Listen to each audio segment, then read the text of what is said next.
bonjour et bienvenue. Des histoires riches, inoubliables. De très beaux moments. C'est excellent. Ouais. De rencontres fructueuses. J'ai décidé de me spécialiser dans l'écriture de scénarios. De sujets intéressants avec d'éminents invités. En fait, TikTok devient carrément un continent à part. Nous partageons avec vous ces rubriques contenues dans la grande matinale. Là, ça touche aussi les enfants. Magazine initié et enregistré lors des phases d'essai de votre chaîne préférée, Women First TV. J'aime le Sénégal. En espérant qu'elles vous plairont, nous vous donnons rendez-vous dans les tout prochains jours dans le salon de Mariam, bien sûr, toujours sur votre chaîne adorée, WF1 TV.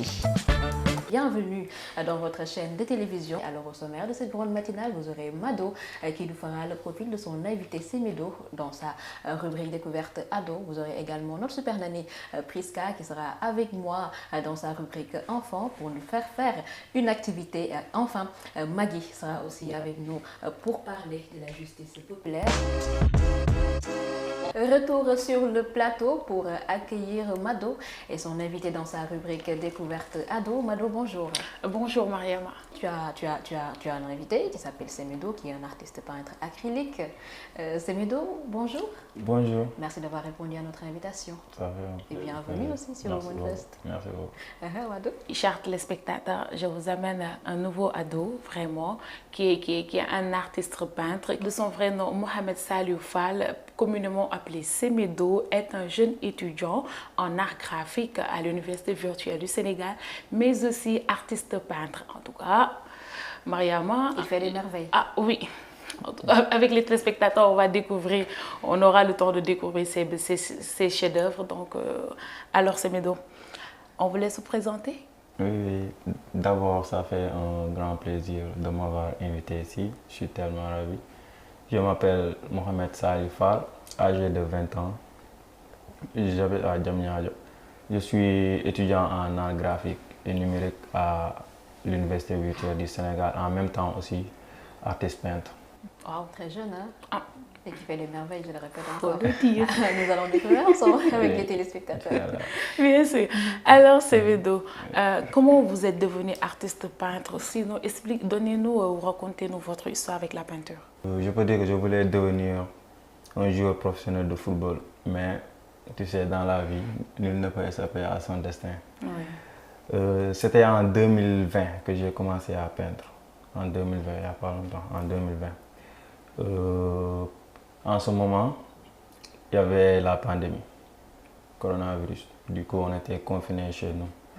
Donc, j'ai commencé à faire des petits esquisses de dessin, tu vois, jusqu'à réaliser ma première œuvre, celle de Serigne Touba Mbacké.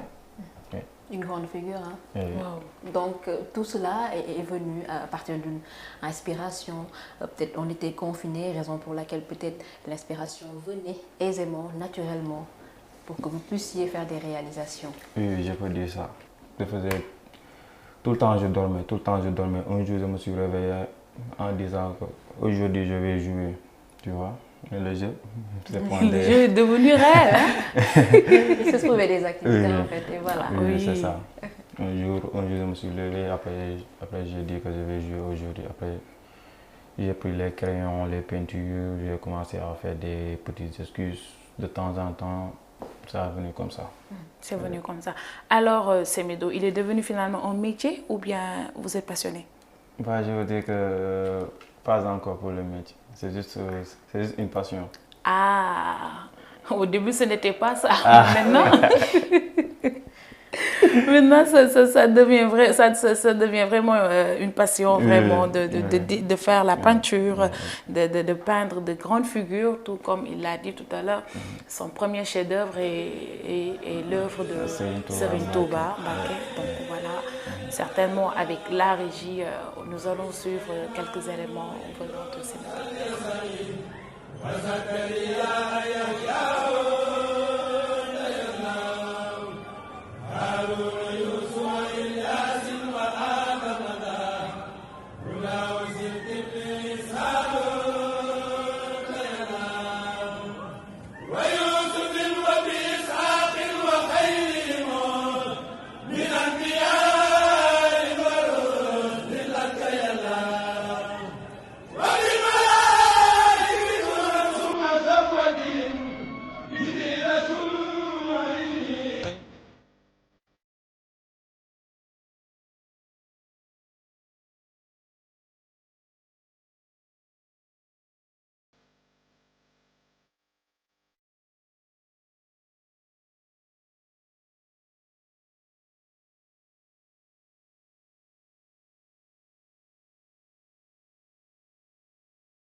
aking tumugin ika'y turagang di mo sa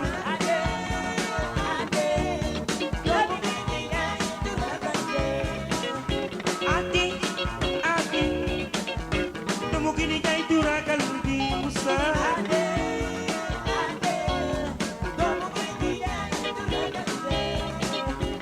adiyo adiyay tumugin ika'y turagang di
Sont un peu bizarre de peindre à l'envers. Comment en fait vous arrivez à faire ça? Bah, pour moi, c'est pas bizarre. Parce qu'une personne ordinaire comme Mariam... Ah oui, pour lui, c'est pas bizarre, parce que c'est un artiste, mais nous... Pour moi, c'est pas bizarre, parce que quand j'arrive à peindre une personne normalement, je peux la peindre à l'envers. C'est pareil. Pour moi, j'ai dit. Pour moi, c'est pareil, il n'y a pas de problème pour ça. Cela nécessite par exemple une bonne capacité d'observation ou de concentration. Oui, ça demande beaucoup de concentration et beaucoup de vision, tu vois, parce que moi, quand je peins, je peux rester pendant 12 heures de temps. Parce que des fois, je commence vers 22 heures jusqu'à 9 heures du matin ou bien 8 heures du matin à peindre. Donc là... Non-stop. Non-stop. Waouh. Non-stop. Parce que là, c'est peut-être l'inspiration qui parle et vous n'avez pas envie que ça se coupe peut-être. Oui, c'est ça, non-stop. Et ça, si quelqu'un le fait, donc ça doit prendre beaucoup de temps et aussi maximum de concentration pour le faire. Sinon, vous perdez l'inspiration. Ouais. En tout cas, donc généralement, vous travaillez la nuit. Oui, moi en général, je travaille que de la nuit. Que la nuit. Rarement en pleine journée. Ah, alors là, il ne faut pas avoir à la maison un bébé comme Mariama. Pas besoin donc des chahuteuses comme moi. Ah non, ça c'est sûr. Alors, on a vu aussi un mystérieux tableau, peut-être je dirais un mystérieux lutteur, parce que je pense, vous nous avez confié même que vous avez fait cette représentation sans pour autant savoir de qui il s'agissait. L'inspiration est venue l'année dernière parce que tout le temps je voyais cette image sur les réseaux, quoi. Et aussi, jusqu'à maintenant, après j'ai pensé que je dois réaliser une œuvre pour rendre hommage à la lutte sénégalaise. Du coup, mon esprit est frappé sur cette image, quoi, parce que je ne peux pas prendre un lutteur qui est connu. Ouais. Par exemple, si je prends Modou Lô ou Balla Gaye, tout le monde va se focaliser sur le lutteur et non pas sur le thème. Oui. Ah oui, c'est pour éviter raison pour laquelle j'ai pris un lutteur presque inconnu pour pouvoir bien rendre hommage à la lutte sénégalaise. À la lutte sénégalaise. C'est une belle idée. Hein? Ouais, c'est une belle idée. Hein. C'est pour éviter un peu les querelles. Hein. Oui. C'est pour pas que Mariam soit là pour dire c'est lui mon lutteur, bon, on va partager ça. ça.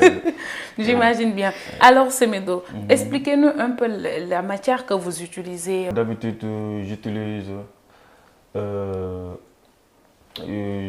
de la peinture acrylique sur toile. Sur toile. Sur toile. Ou bien des fois sur papier canson.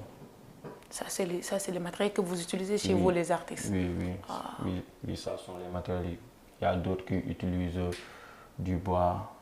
Tu vois, les autres utilisent de la toile, mais moi j'utilise que de la toile et les papiers canson. Et les papiers canson. Alors, quelle est la différence entre la peinture acrylique et la peinture à eau, sinon la peinture à huile? Je veux dire que la peinture acrylique, ça fait partie des peintures à eau. Parce que les peintures acryliques, ce sont des peintures à eau.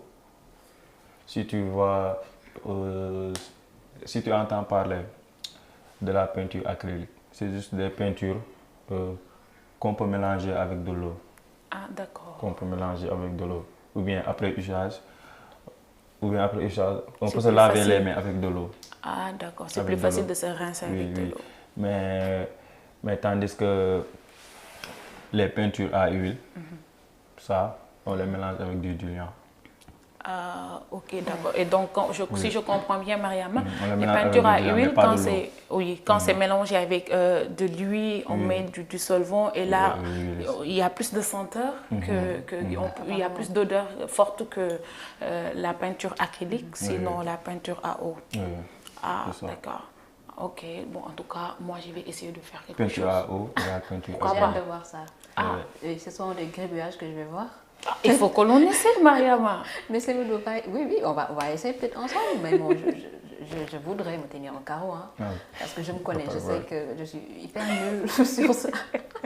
Alors, toujours en parlant de vos tableaux, Semedo, vous recevez des commandes. Tout le temps, je reçois des commandes. Chaque jour que je fais, je reçois des commandes. Mais pour l'instant, j'ai arrêté les commandes. Malheureusement pour les autres. Vous faites des expositions pour inviter peut-être les gens et vendre des tableaux. Ça, vous y avez déjà pensé si vous n'en avez pas déjà fait? Oui, ça fait partie de mes projets. De faire une grande exposition ici à Dakar ou bien même à l'extérieur. Ça fait partie de mes meilleurs projets de faire une exposition. Mais je pense que d'ici 2 ans ou 3 ans, Inch'Allah, je vais faire une exposition, mais ça fait partie de mes projets. Ok, ça fait partie de tes projets. Alors, dans tout ça, Semedo, quels sont les problèmes que vous rencontrez? Parfois, je rencontre pas mal de problèmes parce que ça m'arrive à certains moments que j'ai plus de matériel. Ça coûte cher, les toiles, les peintures, tu vois, les cadres, tout ça coûte cher. J'ai vu dans l'extrait que Mado nous a proposé, cette belle représentation de Feu John Sek. Ah C'est oui, un hommage. C'est vraiment la personne qui l'a reproduit. Oui, c'est un grand hommage. Ça, je pense que c'était le décès. Ah, vous l'avez vu décès. le jour du décès? Oui. Wow. C'était le décès. Après, j'ai entendu que Papa John, il était décédé. Donc du coup, l'image me frappait tout le temps. J'étais triste parce que c'était mon chanteur. Son fils, c'est mon chanteur. Donc du coup, j'étais triste quoi. Donc c'était C'était en quelque après, sorte pour lui rendre un hommage. Oui, c'est en quelque sorte pour lui rendre un hommage quoi. Après j'ai réalisé cette œuvre, il est dédié à la famille. Mais ce qui est malheureux, c'est qu'on a de jeunes talents, mais qui n'ont pas peut-être les moyens, voilà, de faire valoir peut-être leur talent hors du Sénégal, au Sénégal d'abord, mais hors du Sénégal. Et c'est ce qui est vraiment malheureux. Ouais. En tout cas, Semedo, nous te souhaitons bien sûr bon vent, hein, parce que vous en avez du talent. Merci Mado, je ne sais pas. Du talent, il en a. Où est-ce que tu nous as trouvé ce Semedo, mais c'est un jeune talent. Hein? Du talent, ça, il en a. En tout cas, Semedo, on espère voir d'autres chefs-d'œuvre. Inch'Allah. Et d'autres inspirations. Inch'Allah. C'est ça, votre mot de la fin? D'abord, je tiens à vous remercier pour cette invitation et je suis de tout cœur avec votre chaîne Woman First TV. Ah oui, c'est la maison des femmes. Oui, d'ailleurs même, parce que vous les femmes, vous êtes les meilleures. Sans vous, nous les hommes, on n'est rien du tout. Ah oui. C'est ça ce qu'on appelle la masculinité positive. Raison pour laquelle je vais vous promettre de vous rendre hommage, vous les femmes, à travers mes œuvres. Et c'est super. À travers mes Inch'Allah.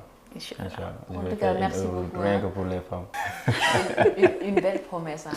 Oui, c'est une très belle promesse et je vous dis. dis, c'est une promesse dite Ouais. devant le petit écran. Ah non, c'était juste pour vous charrier, mais je sais que Inch'Allah, Semedo, vraiment, Inch'Allah. il est bien dans ce qu'il fait. Et vraiment, nous, on te souhaite vraiment un bon vent et nous sommes derrière toi. Merci beaucoup. Merci beaucoup. Tout comme lui, il est derrière nous, derrière les femmes. Ouais. C'est ça qu'on Ah oui. appelle la masculinité positive. Et on est flattés hein, par Merci beaucoup, par merci cela. beaucoup. Ça En tout fait- cas, ça- on te remercie hein, Merci par beaucoup. rapport à votre disponibilité. Peut-être qu'on se donne rendez-vous très prochainement, Madou. Oui, Et à toi aussi, merci beaucoup. merci. Parce que bon, les découvertes ados, c'est pas évident. Mais là, on voit qu'elle propose quand même de jeunes talents. Hein, et c'est bon de les promouvoir aussi. Oui, Mariama, merci beaucoup. Merci à vous aussi, Semedo, beaucoup, d'avoir madame. accepté de venir répondre à cette invitation. Merci aussi à votre manager, Monsieur Pape Pape Oumar Diop, Diop. Vraiment, c'était pas facile de le joindre pour t'avoir ici, mais quand même, nous lui passons vraiment nos remerciements.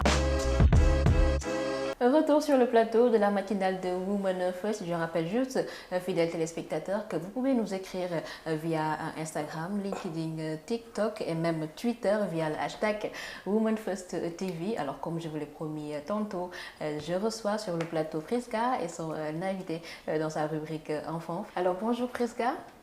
Bonjour Mariama, Ça va? ça va bien, vas merci. bien? Bonjour Adi, bonjour à tous les téléspectateurs. Ce matin, je suis au taquet. Alors, Priska, aujourd'hui, tu nous proposes une rubrique Enfants. Alors aujourd'hui, je vous propose une activité à faire avec des enfants et même des préadolescents. C'est la couture. Pourquoi la couture? Oui. Alors la couture, c'est une activité ludique à faire avec les enfants parce que ça leur permet de développer leur motricité fine, leur indépendance et mais aussi leur créativité. J'imagine des parents déjà qui se disent, mais la couture pour un enfant, vous savez, à partir de 3 ans, on peut apprendre à un enfant à coudre. Alors, il faudrait juste choisir des aiguilles adaptées. Celle que j'ai ici, elle n'est pas adaptée à un enfant de 3 ans. Donc, de 3 à 7 ans, ce n'est pas adapté parce qu'il peut se faire mal. Il existe des aiguilles qui sont à bout rond, qui permettront à l'enfant de ne pas se blesser. Maintenant, à partir de 8 ans ou même à l'âge de Adi, on peut utiliser ce genre d'aiguille. Donc, c'est tout à fait possible d'initier un enfant à la couture. Cela va lui permettre de créer. Et on peut aussi utiliser une machine à coudre. Il existe des machines à coudre pour enfants. Et voilà. Alors, aujourd'hui, comme activité, Mariama, nous allons faire une décoration sur une trousse. Et je sens déjà que tu ne vas pas me faciliter la tâche. Aujourd'hui, j'ai été gentille, je t'ai fait un petit cœur. Ah, un petit cœur. Nous allons voir juste le travail de Adi. Adi, tu peux m'expliquer un peu ce que tu as fait sur ta trousse, s'il te plaît? En fait, j'ai dessiné un M. Montre-nous ton M. C'est pas bien fait. J'ai dessiné ce M juste pour ça représente le nom de Mohammed, celui du prophète, pour qu'on se rappelle qu'il est toujours là, qu'il vit avec nous. Faut pas l'oublier quand même. Bel hommage en tout cas. Ça fait chaud au cœur. C'est ça. Alors, donc déjà, Adi, tu vas montrer ton M à la caméra. Adi a commencé bien avant nous. Donc, je vais te donner ta trousse, Mariama. Ne pense pas que tu es épargnée. Voilà, c'est un petit cadeau pour toi. Donc, Adi a commencé son M déjà. Alors, ce que j'aimerais vous dire, même si un enfant se trompe ou qu'il pense qu'il a mal fait son dessin ou sa couture, nous devons toujours l'encourager. C'est juste de l'apprentissage et on va de l'avant. Merci Adi. Alors, Adi va continuer son petit travail. Derrière sa trousse, elle va coudre les petits boutons. Vous allez voir un peu comment elle va faire. Et en attendant, je vais donner un enfile-aiguille à Mariama, une aiguille et un fil. Alors pour la couture, on a le choix entre prendre une machine à coudre adaptée aux enfants ou prendre juste l'aiguille. L'aiguille, le fil et l'enfile-aiguille qui facilite l'enfilage du fil. Alors, Mariama, je te moi remets ce l'honneur? petit cadeau, à toi l'honneur. Eh ben, dis donc. Je vais te faire une démonstration et faire D'accord. une démonstration aux parents qui auront ce petit outil qui est très intéressant. En attendant que Adji, elle continue sa petite couture. Alors déjà, Donc, je reprends en même temps que toi. voilà, vas-y. Il faut doubler le fil ou... Pas du tout. D'accord. Tu verras, on détend le fil délicatement et tu places l'appareil de cette manière. Tu vois, en haut de ce petit appareil, il y a 2 trous. Le premier trou qui est à l'opposé de la couleur jaune pour toi et verte pour moi. Tu places l'aiguille en ayant le trou de l'aiguille en face de toi, là comme ça. Et tu vois ce petit trou-là, il faudrait que le trou de l'aiguille il corresponde à ce trou-là, tu vois. Eh bien, dis donc. C'est bon. Laisse-moi voir un peu. C'est un peu Ensuite, comme ça? voilà, et ensuite tu appuies ton petit bouton jaune afin de faire ressortir ce crochet. Ah oui, ça sort. Hein, de Ça l'autre sort. côté, oui. Et dès qu'il sort, tu prends ton fil, tu fais un tout l'accroche? petit rond comme ça et tu l'accroches. Bon, voilà, tu vois, comme ça. Ah, Mariama, aujourd'hui, Je suis au taquet, hein? je te fais pas de cadeau. Voilà. Je suis au taquet. C'est fait. Et tu lâches ton petit dispositif et tu tires ton fil. Ah là là, comme ça. Là, je me suis perdue. Hein. C'est bon, tu tires juste Non, ton... non. Là, je me suis perdue. C'est pas comme ça. Eh bien, dis donc, je suis... Alors là, vous super voyez nulle, hein. Mariama. D'accord, donc je reprends. On fait comme ça, Oui. on tire pour que ça sorte. Et Petit ensuite, cercle comme ça. voilà, tu places ton J'avais mis à fil. l'envers. Ben c'est Mariama, on va dire. Ça marche pas. Bravo Mariama. Bon, ouais. On voit que tu suis très bien les cours. Ben oui. Trop bien. Alors, on fait une dernière Voilà, tentative. c'est comme Voilà, ça. tu places ton aiguille à l'intérieur. Voilà. Tu fais sortir le petit crochet afin que ça dépasse le petit trou de l'aiguille. Très bien. Ensuite, tu places ton nœud sur le crochet avant de lâcher ton dispositif. Alors, ce que j'aimerais vous dire, vous pouvez faire ce petit exercice sur un tableau, par exemple, un autre tissu, un sac ou même un t-shirt. Il suffira juste de prendre un stylo ou un crayon effaçable et de dessiner sur votre trousse le motif qui vous intéresse, que ce soit un cœur, comme je l'ai fait pour Mariama, que ce soit un M pour Adji ou pour moi. Ah.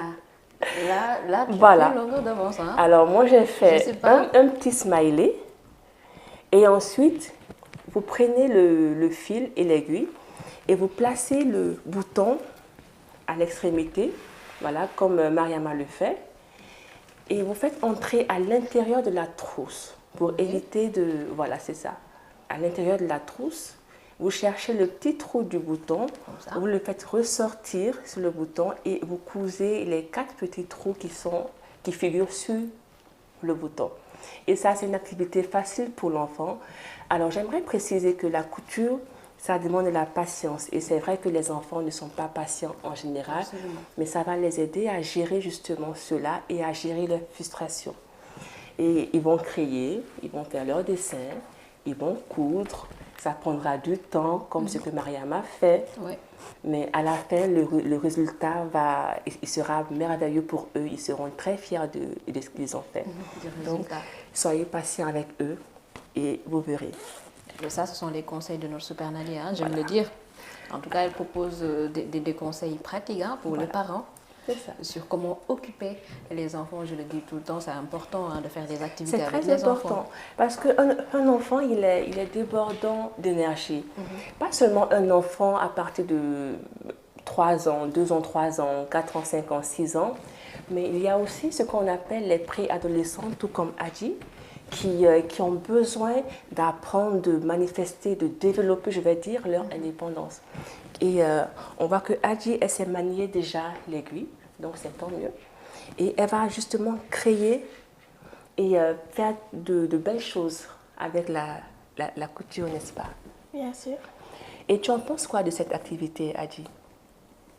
Tu penses que c'est une activité qui est intéressante pour les enfants, qui est utile?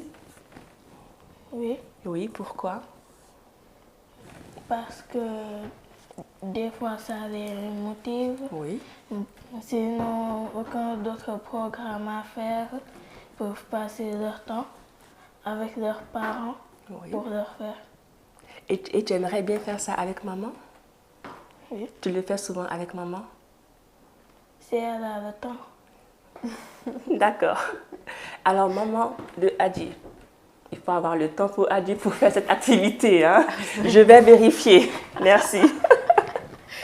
C'est important de préciser ça, hein, parce Oui. que peut-être les mamans paresseuses comme moi, elles vont penser, ou plutôt dire qu'elles n'ont pas le temps. Mais ça. je me répète, il faut avoir du temps quand même pour ses enfants. Il faut avoir du temps. Alors, vous savez, même cette trousse, un enfant peut la coudre, même à la main. Il suffit juste de faire quelques points, aller-retour, et on a une trousse toute faite. Alors, Adi aura sa trousse, par exemple, où elle pourra ranger ses crayons, par exemple. Et moi, j'aurai ma trousse de maquillage. Donc, du coup, au revoir les autres trousses. Ah, j'ai même soulevé mon sachet. Bon, vu que je l'ai déjà soulevé. Et voilà. Donc, c'est assez pratique, c'est fun, c'est créatif. En tout cas, j'encourage tous les parents à tenter cette expérience de couture. Dites-vous que c'est vrai, ça demande de la patience. C'est vrai. Un enfant, il déborde d'énergie, il souhaite apprendre. Donc, prenons le temps de le faire avec nos enfants. Ils vont développer, comme je l'ai dit, je me répète, leur indépendance, leur créativité et leur motricité fine. Accordons de l'importance à nos enfants. C'est ça. C'est important. Alors moi, je me limite tout simplement à ça. Tu peux montrer ça à la caméra pour voir le très beau travail que tu as fait durant tout ce temps que Adi et moi, on a travaillé dur. J'avoue que vous êtes beaucoup plus forte que moi. Adi, tu peux montrer ta trousse, s'il te plaît? Non, voilà. vas-y, Mariama, montre la tienne, il n'y a pas de souci. Mais bon, voilà. je vais continuer quand même à la maison. Alors, je demande à tous les enfants de faire un choix entre ces trois trousses. Laquelle est la plus belle? Je sais que d'aucuns diront que c'est pour Adi, il n'y a pas de souci. J'accepte ma défaite cette fois-ci. Mais Mariama reste la Ndari. Oui, absolument. C'est vrai que ça inspire les enfants et ça les encourage bien sûr à être beaucoup plus créatifs. Et donc, il faut tout simplement exhorter les parents à accorder de l'importance à leurs enfants et tout. Et merci beaucoup aussi à notre invité Adi qui nous a fait vraiment une belle culture. Hein? Oui. Et le thème aussi a été très intéressant et très touchant. Peut-être on se donne rendez-vous très prochainement dans notre rubrique. Je vous donne rendez-vous alors pour une nouvelle rubrique enfants et une nouvelle activité. Soyons au taquet. Merci beaucoup Priska, notre super nanny nationale. Merci également à Adi qui nous a fait l'honneur de venir sur ce plateau et nous accompagner. De nouveau sur le plateau pour la dernière partie de cette matinale de Women First TV. Et je rappelle juste que je suis en compagnie de Madjiguène ou Maggie même. Et bien sûr Priska est ici de la partie pour parler bien sûr de ce thème société qui est la justice populaire. Maggie, bonjour. Bonjour Mariama. Ça va? Bonjour Priska. Bonjour Maggie. Bien réveillée? Oui, bien réveillée. Et joviale? Oui, comme tous les matins. Jovial et fun, comme je suis en juin. Comme le soleil, oui. Ensoleillé. Tu nous ensoleilles sur le plateau. Merci beaucoup. C'est important aussi hein, d'apporter de la joie et de la bonne humeur sur ce plateau. C'est ça en fait que nous cherchons. Effectivement. Alors qu'est-ce que tu nous proposes aujourd'hui? Alors aujourd'hui, le thème porte sur la justice populaire. Bon, la justice populaire a beaucoup de significations, mais dans ce cadre-ci, c'est essayer d'obtenir justice par soi-même sans faire recours à la loi ni aux institutions judiciaires. C'est assez fréquent de voir ça. Oui, au c'est Sénégal. fréquent. Oui. Et partout ailleurs dans le monde aussi. Ah oui. Effectivement. Donc aujourd'hui au Sénégal, on remarque qu'il y a beaucoup de crimes populaires, donc à travers les vols, les agressions, entre autres. Donc quand la population a attrapé, disons entre guillemets, un voleur, parce qu'il n'est pas encore coupable, je reviendrai sur ça. Donc quand ils attrapent un voleur, ils le lèchent à mort. Donc soit à mort, soit il est vraiment blessé, donc on l'amène soit aux urgences ou à la gendarmerie. Donc c'est quelque chose qu'on a remarqué et il s'agit aujourd'hui pour moi de sensibiliser un peu la population à travers ces actes. Parce qu'on a remarqué à chaque fois qu'il y a un scandale de ce genre, ce sont les témoins qui vont relater l'histoire du début à la fin. Ils étaient là, mais ils ne font pas recours à la police. Ils n'appellent personne, ils sont là, ils sont spectateurs jusqu'à ce qu'un drame arrive et après ils viennent de raconter. Bon, C'est un peu l'esprit sénégalais. Ils vont même filmer pour partager, mais ils ne vont pas amener de l'assistance. Et ça, je pense que c'est parce qu'ils ne savent pas ou parce qu'ils ne sont pas assez sensibilisés à la chose pour savoir qu'aujourd'hui, quand toi, tu es témoin d'un événement où une personne est malmenée, où une personne risque de perdre sa vie, tu es dans le devoir de l'aider, de lui venir en aide comme tu peux, ou sinon d'appeler les autorités qui sont chargées de ça, c'est-à-dire la police ou bien la gendarmerie. Et ce qu'ils ne savent pas, c'est qu'aujourd'hui, si tu n'aides pas une personne qui est en danger, tu fais de la non-assistance à une personne en danger et c'est pris en compte dans le Code pénal, article 42.2. Donc, ils disent que quiconque s'abstienne volontairement de porter assistance à une personne en danger sera puni de 3 à 5 mois de prison ou soit une amende de 25 000 à 1 million de francs selon le danger et le degré peut-être de la chose. Alors, Madjiguène, on a fait un constat. Les gens ne se sentent plus en sécurité. Et d'habitude, ils prennent l'initiative de se défendre. Est-ce que là, on peut parler de légitime défense? On parle de légitime défense quand une personne est seule contre une autre personne qui a une arme, donc qui est censée le blesser. Par exemple, je prends l'agression de Guinaorai, le voleur de Guinaorai qui avait une arme blanche et qui a poignardé la victime, la personne qui l'a déjà agressé et poignardé. Donc si cette personne-là décide de se défendre, là on peut parler de légitime défense. Par contre, s'il y a un voleur dans un quartier, ou un agresseur, vous l'attrapez à plusieurs, vous le bâillonnez et là vous décidez de le torturer ensemble et jusqu'à le lyncher à mort, ça ce n'est plus vraiment de la légitime défense parce que vous n'êtes plus en position de risque. Effectivement, on a vu aussi des vidéos qui sont devenues virales sur les réseaux sociaux. On note vraiment des actes de barbarie. C'est le mot, mais c'est ça. Mais oui. Mais moi, ce à quoi je pense, c'est que d'aucuns disent que quand on n'applique pas la loi du talion, œil pour œil, dent pour dent, à ce moment-là, ça ne donne aucune leçon aux futurs voleurs. Bon, tu en penses quoi? C'est ce qui se dit, c'est la mentalité de presque tous. C'est ce qui se dit dans les réseaux sociaux. Par exemple, ces vidéos virales-là, les gens ils viennent commenter tout le temps. Il le faut parce qu'on est fatigué de voir les voleurs. S'il était armé, ils allaient tuer et tout ça. Ce sont des genres de remarques qui sont vraies, effectivement. On est dans le risque, mais ça n'exclut pas qu'il faut appeler toujours la gendarmerie qui est là pour arrêter et pour emprisonner ces gens-là. Lorsqu'ils prennent une personne pour le lyncher à mort, que dit la loi en fait là-dessus? Nul n'est censé faire justice soi-même. Si, par exemple, ils lynchent une personne à mort, c'est un crime collectif. Donc, ils encourent tous la peine qui est réservée, selon les pays, aux meurtriers. Surtout que le meurtre est collectif, donc surtout que chacun est parti chez lui prendre une arme et venir, on peut considérer que c'est une préméditation. Donc eux, ils ne savent pas. Déjà, et ceux qui sont là, qui ne font rien, ça revient encore, c'est non-assistance à une personne qui est en danger. Donc vous devriez appeler la police. Si vous ne parvenez pas à calmer la foule, appelez la police ou la gendarmerie. Toujours faire recours à la justice parce que sinon, il y a une jonction. S'il y a des violences, par exemple, vous blessez le concerné et le concerné vous blesse aussi, on fait une jonction, le juge fait une jonction des deux dossiers et vous serez jugé de la même façon parce que finalement vous avez fait les mêmes choses. Il vous a agressé et vous aussi, vous l'avez agressé en retour. J'ai juste envie de dire qu'actuellement, c'est vrai que les mentalités et les valeurs sont totalement dégradées, raison pour laquelle vraiment l'homme devient un loup pour l'homme. Et nous retournons bien sûr à l'instinct grégaire de l'homme et c'est vraiment malheureux. En tout cas, merci beaucoup Madjiguène pour comment dire, cette présentation sur ce thème qui concerne la société et qui est vraiment important. Et peut-être on se donne rendez-vous la semaine prochaine? Oui, la semaine prochaine. Pour un autre sujet. Pour un autre sujet avec Prisca, bien sûr, et toi. Et j'espère que tu auras bien cousu la prochaine fois. J'espère bien parce que là, je ne parle même plus. Le poivre. Je ne parle même plus. En tout cas, merci beaucoup, mesdames. C'est un plaisir de partager ce plateau de la grande matinale avec vous. Prisca, merci beaucoup de nous avoir tenu compagnie aussi avec Madjiguène. Sans oublier aussi Mado qui était là avec nous pour la rubrique Ado, découverte Ado. En tout cas, c'est un plaisir, chers téléspectateurs, de vous retrouver pour ce nouveau jour dans cette grande matinale de Women First. Merci. Bye bye.